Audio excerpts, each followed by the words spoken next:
Europe Midi. Il est 12h53. François Geffrier. L'Europe à la une tous les jours avec Dany Cohn-Bendit. Bonjour Dany. Bonjour François. On fête un anniversaire avec vous. Alors c'est pas l'anniversaire d'Emmanuel Macron à l'Elysée. Ce sont les 200 ans de la naissance de Karl Marx.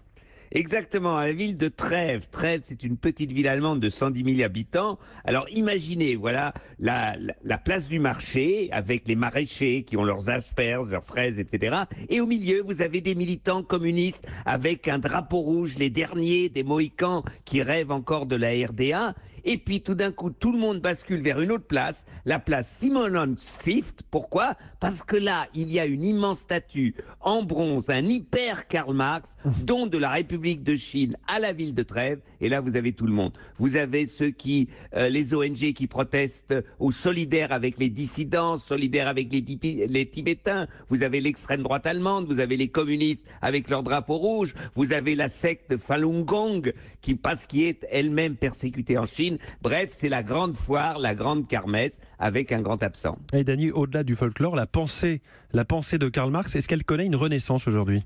Eh bien, exactement, le grand absent, c'est le prolétariat international. Mais la pensée de Karl Marx renaît à une renaissance dans les universités américaines.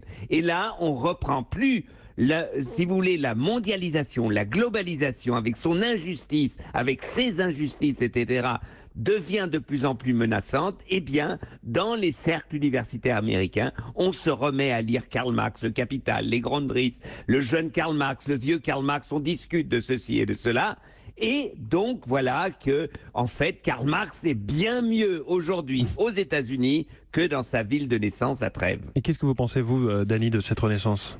Eh bien, je comprends tout à fait qu'en relisant Karl Marx, parce que vraiment la critique de la mondialisation est une chose absolument nécessaire. Et en même temps, Karl Marx, qui a quand même prôné la dictature du prolétariat, eh bien, il y a en germe, en racine, la dictature du Parti communiste, et c'est là où Karl Marx est contradictoire. Donc, lire le philosophe, le sociologue Karl Marx, oui, parce qu'on peut comprendre les vicissitudes du capitalisme, mais surtout ne pas suivre les idées politiques de Karl Marx, parce que ça vous amène à l'horreur. Bon, c'était le conseil lecture du jour de Dany Cohn-Bendit. Merci Dany, et à demain. À demain François, ciao ciao.